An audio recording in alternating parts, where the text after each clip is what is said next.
The Grand Canyon, a monument of time and spirit. The Grand Canyon, immense, timeless, a scar carved into the Earth's surface so vast that it defies imagination. Spanning 277 miles in length, up to 18 miles wide, and plunging more than a mile deep, this colossal chasm is often described as nature's greatest open-air museum. Its walls reveal nearly 2 billion years of Earth's geological history, each layer of rock telling a story of ancient seas, desert dunes, volcanic eruptions, and shifting continents. Nowhere else on the planet can you gaze so clearly into the past. Ancient footsteps in a vast wilderness. Long before tourists arrived with cameras and hiking boots, the Grand Canyon was home. Archaeological findings show evidence of human presence dating back more than 10,000 years, from Paleo-Indian hunters who crafted stone tools to later agricultural communities that built dwellings and cultivated crops on the canyon's fertile plateaus. Pottery shards, arrowheads, and cliffside granaries still whisper of these early lives. For the indigenous peoples of the region, the Hopi, Navajo, Havasupai, Hualapai, Zuni, Paiute, and others, the canyon is not just a landscape, but a sacred storybook. According to traditions, it is a place of emergence, renewal, and spiritual connection. Ceremonial sites, ancient petroglyphs, and oral histories link the people to the canyon's cliffs and rivers in ways that modern visitors can only begin to understand. To this day, 11 native nations consider it holy ground, and their voices remain central in the ongoing fight to protect it. The canyon enters Western maps. For centuries, the Grand Canyon remained largely unknown to the outside world. The first Europeans to document it were members of a Spanish expedition in 1540, led by Garcia López de Cardenas, who marveled at its depth but failed to descend its cliffs. Centuries passed before sustained exploration began. After the United States acquired the territory in the 19th century, government expeditions set out to map the Colorado River and its mysterious canyons. Among the most legendary of these was the 1869 expedition of John Wesley Powell, a one-armed Civil War veteran who led a daring journey by wooden boats down the roaring Colorado River. Against impossible odds, rapids, hunger, and sheer walls that seemed to trap the expedition, Powell's team survived. His vivid journals introduced the world to the canyon's majesty and inspired a new generation of explorers, artists, and scientists. From rugged frontier to national treasure.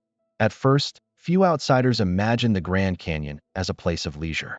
Harsh, remote, and difficult to access, it was considered more obstacle than attraction. But in the late 19th century, railroads transformed the picture. In 1901, a rail line connected visitors directly to the South Rim, and with it came the El Tovar Hotel, a luxurious lodge perched on the edge of the abyss. Suddenly, what was once the domain of indigenous communities and daring explorers became a fashionable destination for the wealthy and curious. Visionaries soon recognized the need to protect the canyon from mining and exploitation. Leaders urged that the land remain unmarred, and conservationists pressed for national recognition. Trailblazing architect Mary Elizabeth Jane Coulter was commissioned to design lodges, watchtowers, and rest houses along the rim. Her creations, inspired by indigenous traditions and natural materials, gave the park its iconic architectural identity.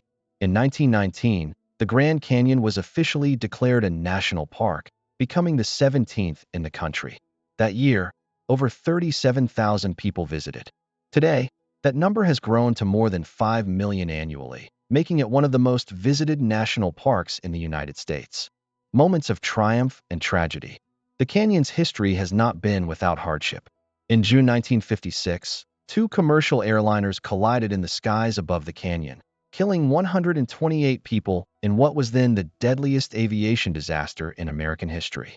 The tragedy became a turning point for aviation safety, leading to the creation of modern air traffic control systems. Tourism boomed in the decades that followed, with car culture opening the canyon to millions more visitors. Helicopter and airplane tours offered dramatic aerial perspectives, though at the cost of noise pollution in areas once known for silence. The clash between accessibility and preservation became one of the canyon's defining challenges. A living laboratory. Beyond its human story, The Grand Canyon is a living classroom for scientists. Geologists study its layers to unlock the mysteries of Earth's past. Ecologists marvel at its biodiversity. Desert bighorn sheep scaling cliffs, condors soaring overhead, rare reptiles basking in the sun, and more than 1,500 plant species thriving in its varied ecosystems.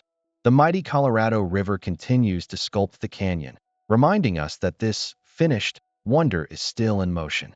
Guardians of the Canyon.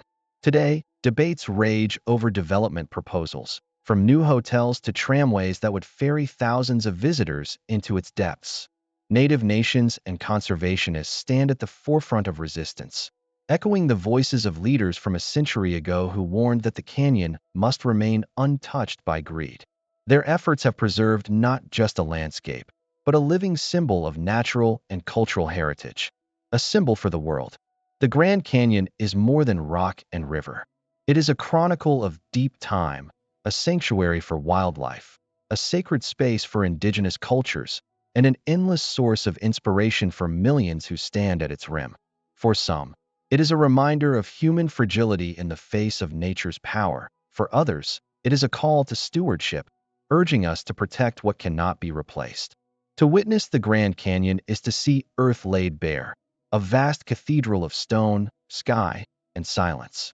And as long as it endures, it will remain not just an American treasure, but a wonder for the entire world.